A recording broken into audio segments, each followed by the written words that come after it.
Allahu Akbar, Allahu Akbar.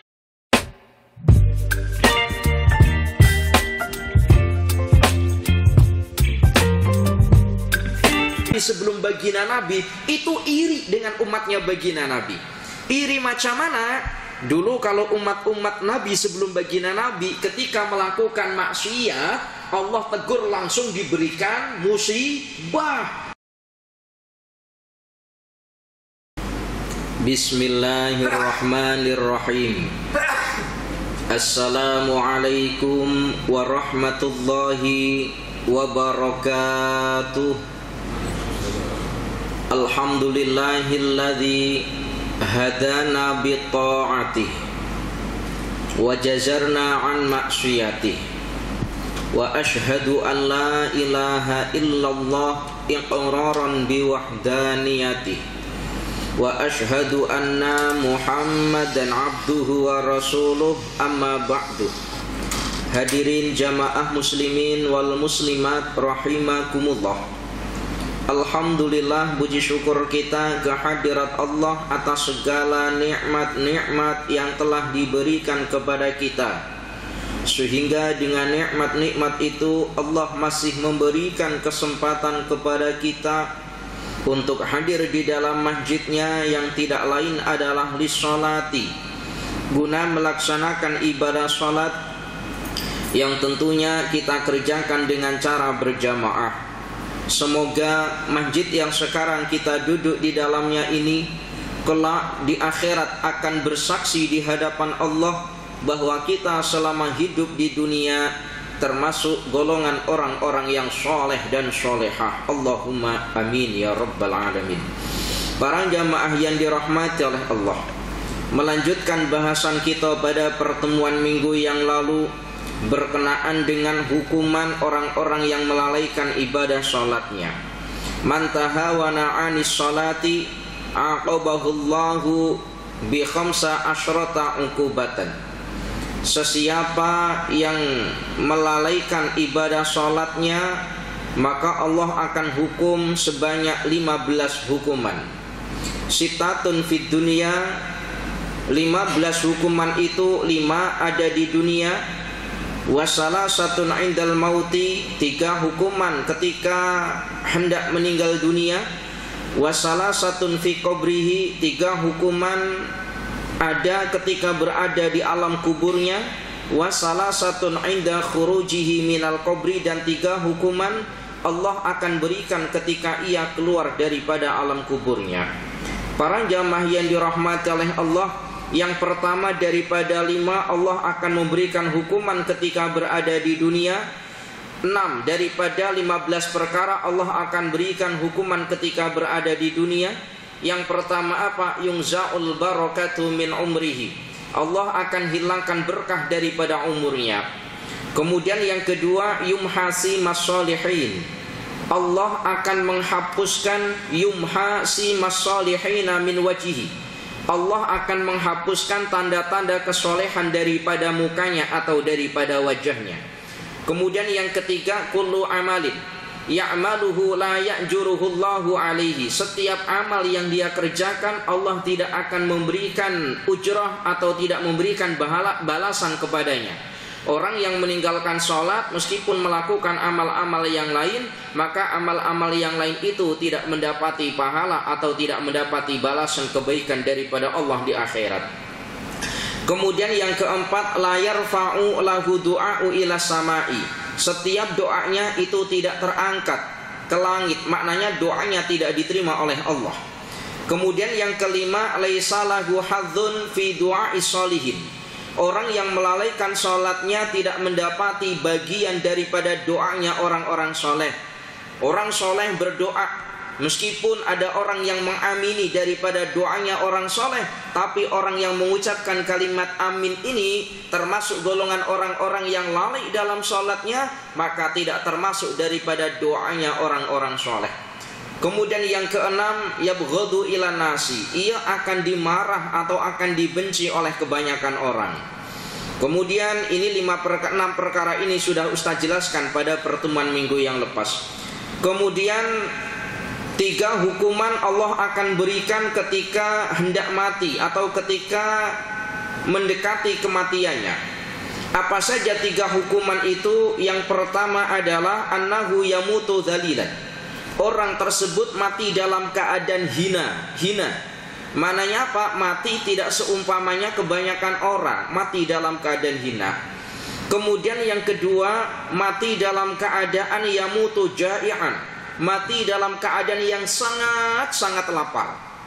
Kemudian yang ketiga adalah yamutu atsyan walau suqiya biharid dunya maruya min atsyihi. Kemudian yang ketiga adalah mati dalam keadaan yang sangat haus, yang seumpama air laut diminumkan terhadap dirinya, maka niscaya tidak boleh menghilangkan dahaga atau haus daripada dirinya. Mati dalam keadaan yang sangat haus, yang seumpama air laut itu boleh ia minum sampai habis umpamanya, itu tidak akan pernah menghilangkan daripada hausnya. Wa na'udzubillah. Ya Allah, semoga kita terhindar daripada perkara ini. Amin ya rabbal alamin. Kemudian wa amalati tusibuhu fi qabrihi. Kemudian 3 perkara Allah akan berikan hukuman kepada orang yang lalai dalam menjalankan sholatnya ketika berada di alam kuburnya. Apa saja 3 perkara Allah akan berikan hukuman ketika berada di alam kuburnya? Yang pertama, fal'ula yudhiku alihil qabru hatta takhtalifa adla'uhu. Yang pertama, akan disempitkan kuburnya sehingga apa? Sehingga hatta takhtalifa adla'uhu, sehingga tulang-tulangnya hancur dijepit oleh tanah. Jadi kuburnya akan menyempit, atau jasadnya akan dihimpit oleh sisi kanan dan sisi kubur, sehingga apa? Sehingga tulang-tulangnya akan hancur. Wa na'udzubillah ya Allah. Para jamaah yang dirahmati oleh Allah, saya ini pernah, ya ini masya Allah, tahadus supaya kita terhindar sajalah. Saya ini pernah menjumpa ada orang meninggal dunia, kemudian diukur.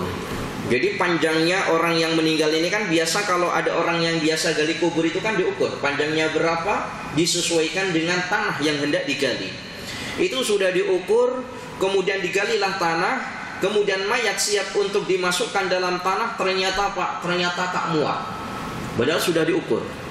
Kemudian dipanjangkan lagi, itu panjangnya, dipanjangkan lagi. Ternyata apa? Selepas dipanjangkan, ternyata mayat ini pun juga tak boleh masuk. Maknanya apa? Bumi saja menolak daripada mayatnya. Ya wallahu a'lam, dia ini melakukan perbuatan maksiat apa di dunia, tapi banyak saksi mata yang menyaksikan yang demikian ini. Sampai macam mana? Sampai kemudian itu dipaksa. Jadi kalau seumpama mayat itu macam nih ya semua. Itu kalau semisal digini kan tidak boleh, jadi dipaksa masuk. Jadi kayak macam menekuk, bengkok. Jadi kayak macam dibengkokkan kayak gitu. Wa na'udzubillah ya Allah. Para jamaah yang dirahmati oleh Allah, ini begini para jamaah, ada satu keterangan. Ini mungkin ada orang yang biasa angkat jenazah. Ada satu keterangan termasuk tanda-tanda orang yang matinya dalam keadaan husnul khotimah. Itu setelah mati, yang mana kita tahu atau tanda-tanda orang ini mati dalam keadaan husnul khotimah, itu apabila jasadnya diangkat itu dalam keadaan yang sangat ringan. Jadi kalau angkat keranda, sini keranda ya. Kalau di sini ya di bawah van. Jadi kerandanya atau jasanya dibawa van, sebab kuburnya jauh. Tapi kalau orang-orang dulu itu ya biasa dari masjid atau dari rumahnya itu dibawa pakai keranda macam tuh sampai ke tempat kubur. Itu tandanya macam mana? Kalau ringan itu tanda kalau orang ini mati dalam keadaan soleh. Mati atau orang ini adalah orang soleh. Para jamaah yang dirahmati oleh Allah. Kemudian yang kedua, Allah akan hukum terhadap orang-orang yang tahawun anis sholati, melalaikan sholatnya ketika berada di alam kubur. Yang kedua apa? Wasaniyatu yuqadhu alaihil qabru naron yataqallabu alal jamri lailan wa naharon. menyalalah di dalam kuburnya api, yang mana api itu akan menyala sepanjang hari, baik siang dan malamnya. Di dalam kubur akan menyala api, yang api itu akan menyala baik siang dan malamnya. Para jamaah yang dirahmati oleh Allah, di dalam kitab Irsyadul Ibad yang ditulis oleh Syekh Zainuddin Al-Maribari, itu waruwiyah, ada diriwayatkan, ada diceritakan. Itu boleh dibaca kalau jamaah punya kitab, namanya kitab Irsyadul Ibad, pada bab yang menerangkan tentang tarkus sholat, meninggalkan sholat. Itu ada riwayat, yang riwayat ini ada seorang perempuan yang mati kemudian dikuburkan. Termasuk salah satu yang menguburkan adalah saudara laki-lakinya.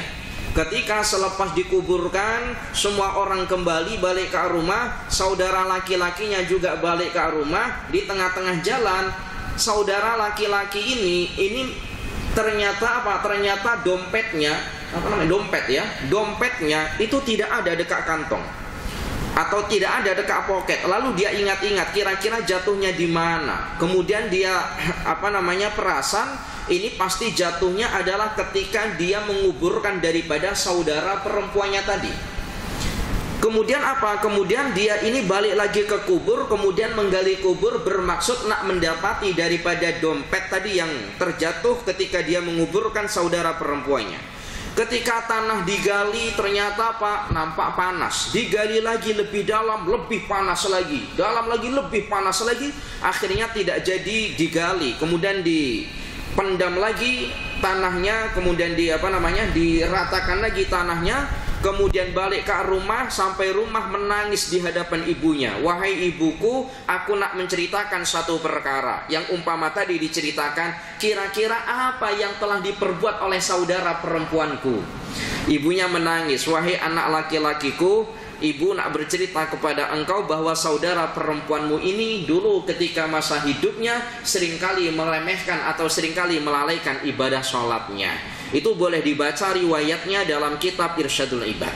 Para jamaah yang dirahmati oleh Allah, wa na'udzubillah, jangan sampai. Para jamaah yang dirahmati oleh Allah. Kemudian yang kedua, yang ketiga, Allah akan hukum ketika berada di alam kuburnya. Yang ketiga apa? Yang ketiga adalah wasalisatu yusallatu alaihi fi qabrihi thu'badun ismuhu asyuja'u al-aqra'u ainahu min narin wa adfaruhu min hadidin kullu dhufrin masirati yaumin. Akan diutuslah atau akan diperintahkan oleh Allah ke dalam kubur orang-orang yang melalaikan sholatnya. Diperintahkan siapa? Diperintahkan makhluk yang bernama Su'ban.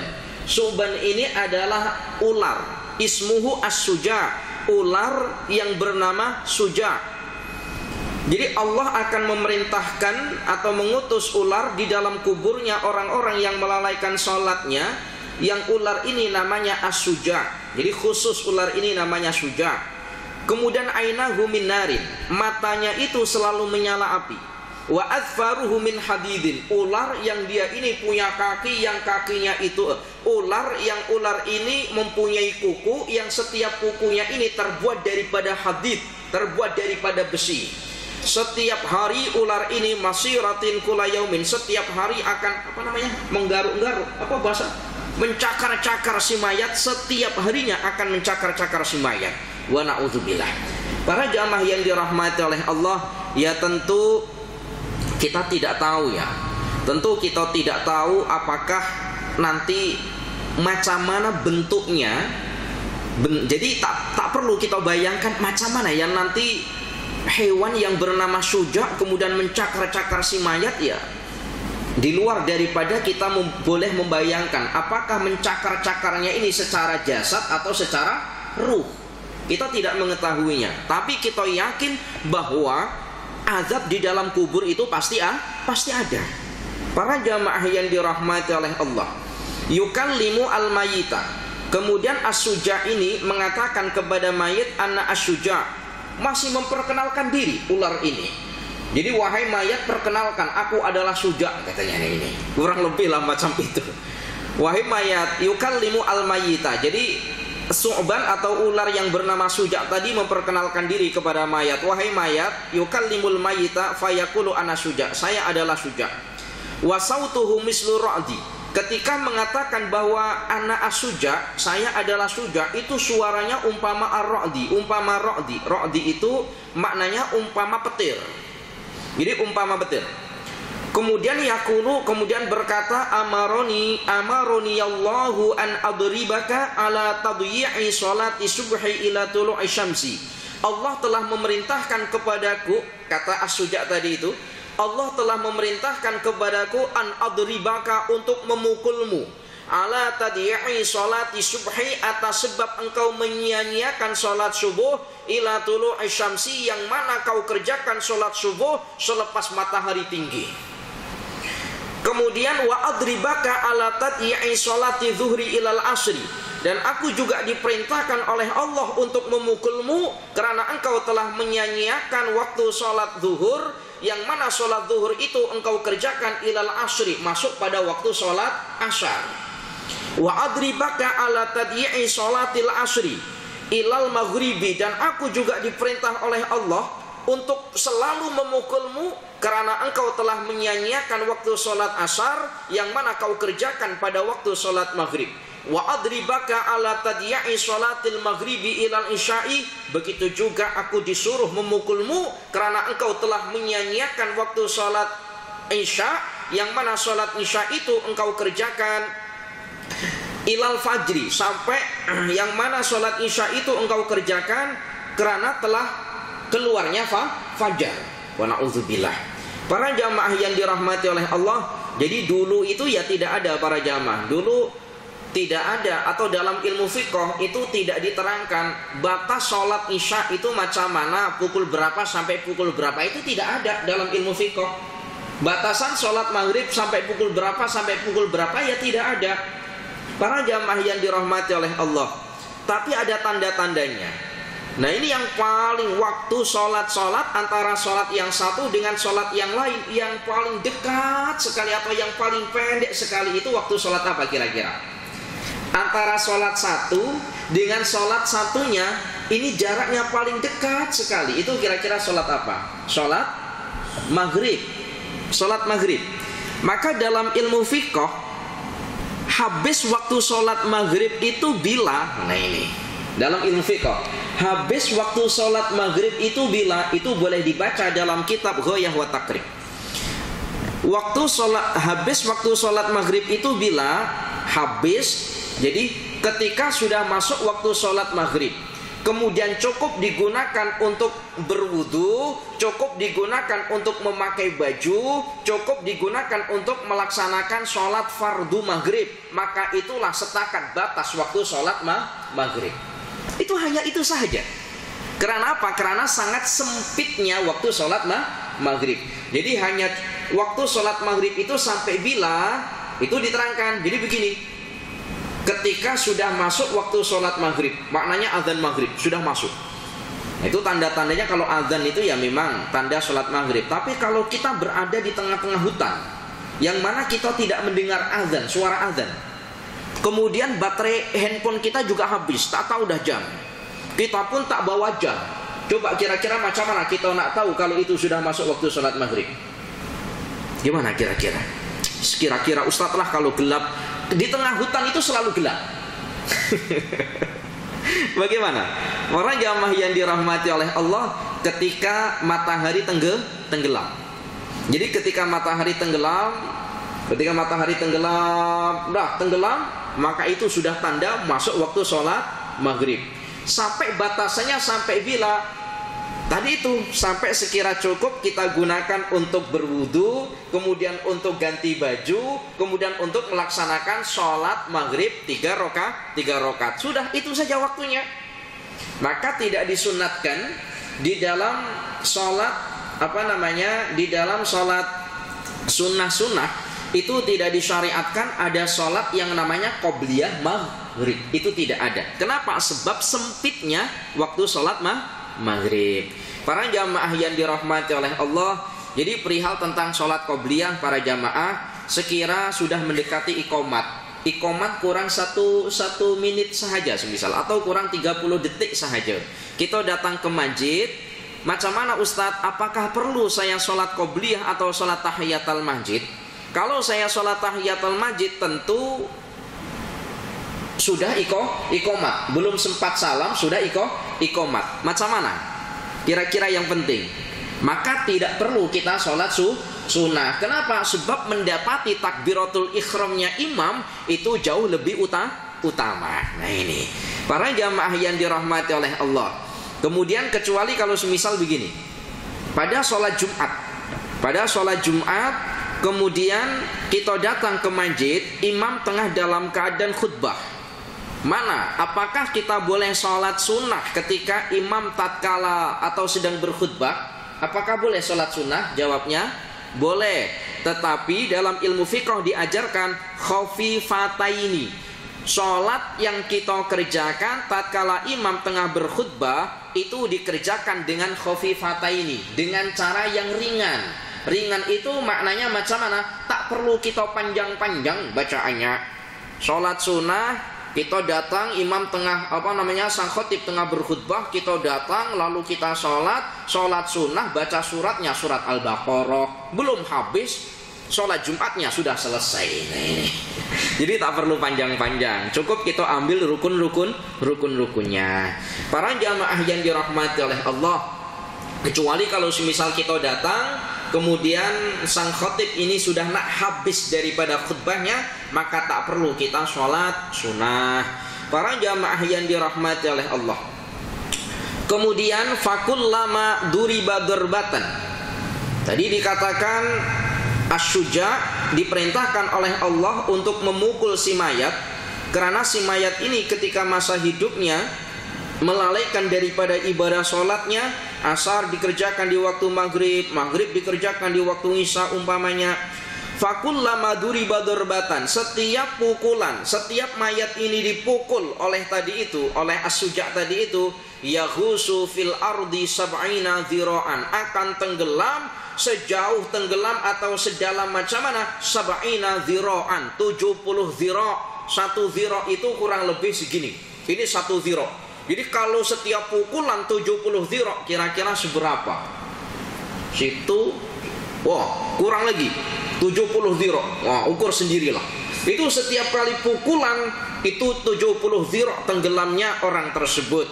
Dan itu dilakukan apakah hanya sekali dua kali? Oh tidak, sampai bila mu'adzaban ila yaumil qiyamati, disiksanya, dipukulnya ila yaumil qiyamati, sampai hari kiamat. Wa na'udzubillah min dzalik ya Allah. Ya kita tidak mampu membayangkan apakah ini dipukulnya secara jasad atau secara ruh. Kalau secara jasad, orang ini kan sudah mati. Maknanya orang mati itu tidak merasakan apa-apa. Apakah dipukulnya secara jasadnya atau secara ruhnya atau kedua-duanya? Tetapi yang jelas bahwa siksa alam kubur itu pastinya nyata. Para jamaah yang dirahmati oleh Allah, jadi kita boleh mencoba ya. Jadi yang biasa pergi ke kubur, kalau kita lalu pada satu kubur, yang kubur itu adalah kuburnya orang soleh pertama, kemudian yang kedua kita lalu pada satu kubur yang kuburnya itu terkenal dengan orang zalim, itu kira-kira sama apa tidak dalam hati kita? Tidak sama ya, tidak sama. Kalau kita lalu di kuburnya orang soleh, Masya Allah, kita ada rasa takut-takut macam mana. Tapi kalau kita lalu di kuburnya orang yang bukan soleh atau orang yang ahli maksiat, kita agak sedikit takut. Orang jamaah yang dirahmati oleh Allah, ya Allahu ya Karim. Wa amallati tusibuhu indal khuruji minal qabri. Kemudian 3 hukuman Allah pun akan berikan ketika dia keluar daripada alam kuburnya. Apa saja 3 hukuman Allah akan berikan ketika dia keluar daripada alam kuburnya? Maknanya keluar daripada alam kubur ini maknanya bila? Ya ketika pada hari kiamat. Pada hari kiamat semua orang akan dibangkitkan. Semua orang akan dibangkitkan. Tidak terkecuali apakah itu orang soleh, tidak terkecuali apakah itu orang zalim, semua oleh Allah akan dibangkitkan. Apa saja 3 hukuman ketika keluar daripada kubur atau ketika pada hari kiamat? Yang pertama, fasyiddatul hisabi. Yang pertama, fasyiddatul hisabi, sangat-sangatnya siksa, sangat-sangatnya berat ketika pada hari kiamat. Para jamaah yang dirahmati oleh Allah, kan begini para jamaah. Nanti ketika datang hari kiamat, ini kan urutannya begini para jamaah. Orang yang ketika matinya dalam keadaan husnul khotimah atau dalam keadaan molek, itu menjadi jaminan bahwa ketika berada di alam kuburnya dia juga selamat. Urutannya begini. Jadi orang yang mati dalam keadaan molek atau husnul khotimah, ini adalah satu jaminan ketika nanti berada di alam kuburnya dia selamat. Kalau di alam kuburnya dia selamat, maka ini menjadikan satu jaminan ketika nanti berada di akhirat juga selamat. Tetapi kalau semisal ketika matinya saja sudah dalam keadaan su'ul khotimah, mati dalam keadaan keburukan, jangan harap-harap nanti di alam kubur akan selamat. Kalau di alam kuburnya saja sudah tidak selamat, maka jangan harap-harap nanti di akhirat akan selamat. Kenapa? Sebab pernah dalam satu hadis baginda Nabiuna Muhammadin sallallahu alaihi wasallam sampaikan, al-qabru awwalu manazilil akhirah. Kubur itu adalah permulaan akhirat. Fa inna jaminhu fama ba'dahu aisarun minhu. Apabila di alam kubur dia selamat atau mendapati kemudahan, maka kehidupan selepas alam kubur dia juga akan mendapati kemudahan. Tetapi fa illam yanju, apabila di alam kubur saja sudah tidak selamat, maka fama ba'dahu asyaddu minhu, maka selepas daripada bangkitnya daripada alam kubur, dia akan jauh mendapati kesulitan. Para jamaah yang dirahmati oleh Allah, kita ini kan orang yang mendapati nikmat alam kubur itu berharap supaya cepat-cepat dibangkitkan daripada alam kubur. Perhatikan, orang yang mendapati nikmat alam kubur itu akan berharap supaya cepat-cepat dibangkitkan daripada alam kubur. Kenapa? Sebab dia sudah merindui nikmat akhirat. Kenapa? Sebab di alam kuburnya dia sudah mendapati kenikmatan. Dan sebaliknya, orang yang di alam kubur itu sudah mendapati azab, sudah mendapati siksa, maka dia tidak berharap bahwa kiamat itu cepat datang. Kenapa? Sebab nanti dia akan disiksa jauh lebih dahsyat dibandingkan di alam kubur. Maka para jamaah yang dirahmati oleh Allah, orang kalau sudah diazab di alam kubur lalu dibangkitkan, itu susahnya luar biasa. Termasuk golongan ini, orang yang melalaikan sholatnya di alam kubur disiksa, maka nanti selepas bangkit daripada alam kubur, fasiddatul hisabi, dia akan mendapati siksa yang lebih sangat. Para jamaah yang dirahmati oleh Allah, wasukhti bi ghadabillahi, atau wasikhtur rabbi, kemudian dia juga akan mendapati marah daripada Tuhannya, wa dukhulun nari, dan akan dimasukkan ke dalam neraka. Wa fi riwayatin fa innahu ya'ti yaumal qiyamati wa ala wajhihi salasatu asturin maktubatin fi syatril awal. Jadi begini, ketika nanti ia dibangkitkan daripada alam kubur, itu di wajahnya itu akan terdapat 3 tanda. Jadi orang-orang yang melalaikan sholatnya, ketika dia dibangkitkan daripada alam kuburnya pada hari kiamat, itu akan ada 3 tanda. Akan ada 3 tanda macam tulisan. Apa saja tulisan atau tanda itu? Yang pertama, tulisan itu adalah ya mudayyi'a haqqillahi, orang yang menyia-nyiakan akan hak Allah Ta'ala. Sholat maknanya menyia-nyiakan akan hak Allah Ta'ala. Itu tanda yang pertama. Tanda kedua, ya makhsusan bi ghadabillahi, orang yang mendapat kekhususan akan siksa Allah Ta'ala. Masya Allah. Jadi nanti kalau dibangkitkan itu, orang yang melalaikan sholatnya dibangkitkan daripada alam kubur atau pada hari kiamat, di wajahnya ini akan terdapat 3 tanda atau 3 tulisan. Tulisan yang pertama, sebagai orang yang melalaikan sholatnya. Tanda atau tulisan yang kedua adalah orang yang mendapati kekhususan azab atau siksa daripada Allah Ta'ala. Para jamaah yang dirahmati oleh Allah, kemarin kan sudah dijelaskan ya dalam ayat Al-Quran, fawailul lil musallin, alladzina hum an sholatihim sahun. Neraka wail itu teruntuk orang-orang yang sholat. Orang yang sholat yang macam mana? Alladzina hum an sholatihim sahun. Mereka yang sholat tetapi sholatnya dikerjakan dengan cara lalai. Para jamaah yang dirahmati oleh Allah. Kemudian yang ketiga, tanda yang ketiga yang akan terdapat pada mukanya orang yang melalaikan sholat ketika dibangkitkan daripada alam kuburnya, yang ketiga adalah dhayya'akallahu kama dhayya'ta fid dunya haqqallahi. Dhayya'akallahu, semoga Allah menyia-nyiakan engkau sebagaimana engkau telah menyia-nyiakan sholat ketika berada di dunia. Wa na'udzubillah ya Allah. Dhayya'akallahu kama dhayya'ta fid dunya haqqallahi. Semoga Allah menyia-nyiakan engkau atau menyiksa engkau sebagaimana engkau menyia-nyiakan sholat ketika berada di dunia. Para jamaah yang dirahmati oleh Allah, wa na'udzubillah, semoga kita semuanya terhindar daripada perkara ini. Amin ya rabbal alamin. Jadi tadi ada 3 hukuman ketika dibangkitkan daripada alam kuburnya. Apa? Yang pertama, akan diberatkan hisabnya. Kenapa? Sebab nanti di akhirat baginda Nabi sallallahu alaihi wasallam sudah menyampaikan kepada diri kita, inna awwala ma yuhasibu linnasi min a'malihim apa? As-shalatu. Nanti yang akan mula-mula dihisab pertama kali oleh Allah di akhirat itu bukan amalan-amalan kita yang lain, bukan zakat kita, sedekah kita, puasa kita, haji kita, bukan.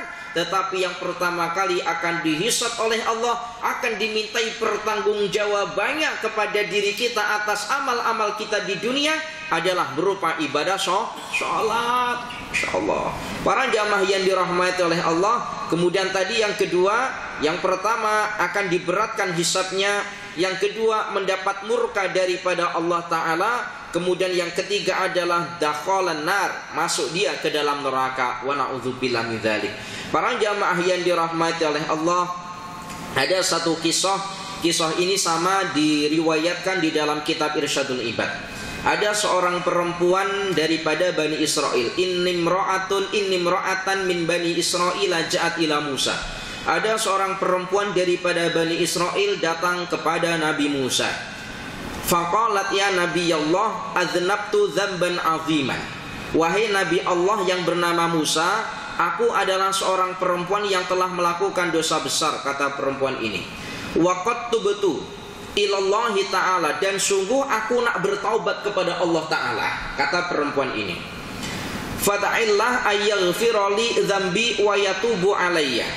Maka doakan aku wahai Nabi Musa kepada Tuhanmu, supaya Tuhanmu yang tidak lain Allah itu memberikan pengampunan terhadap saya, kata perempuan ini. Jadi tiba-tiba perempuan ini datang kepada Nabi Musa, wahai Nabi Musa, aku adalah seorang perempuan yang telah melakukan dosa besar dan aku nak bertaubat. Maka doakan saya semoga Allah menerima taubatku, wahai Nabi Musa. Maka Nabi Musa pun bertanya, faqala laha, bertanya kepada perempuan ini, wa ma dzambuka, dosa apa yang telah engkau, wa ma dzambuki, dosa apa yang telah engkau kerjakan wahai perempuan? Perempuan ini menjawab, qalat ya Nabi Allah, zanaitu. Wahai Nabi Allah yang bernama Musa, zanaitu, aku telah melakukan berzina atau aku telah melakukan maksiat berupa zina. Kemudian wa waladtu waladan, kemudian aku melahirkan seorang anak, wa qataltuhu, dan aku membunuh anak yang aku lahirkan tadi itu. Faqala Musa alaihi salam, ukhruji ya fajirah li alla tanzila narun minas samai fatahrikuna bisyu'miki.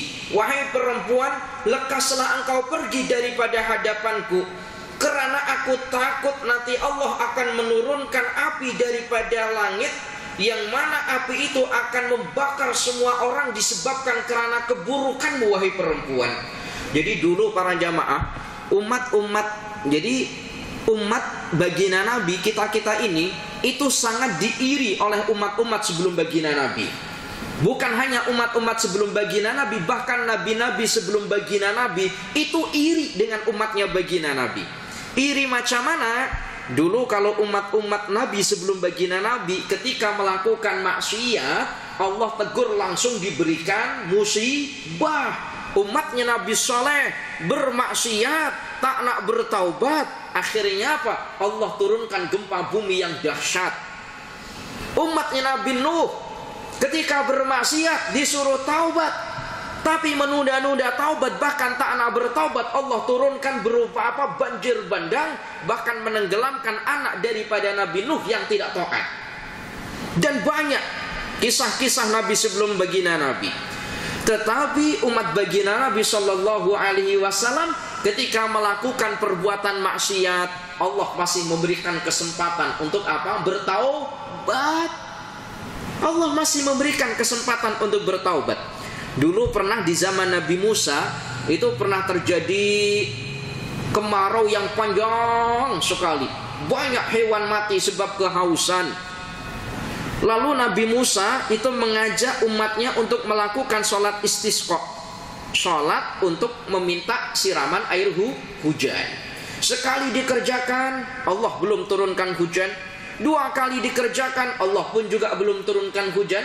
Kemudian datanglah malaikat Jibril kepada Nabi Musa, "Ya Musa, tahukah engkau kenapa Allah belum turunkan hujan?"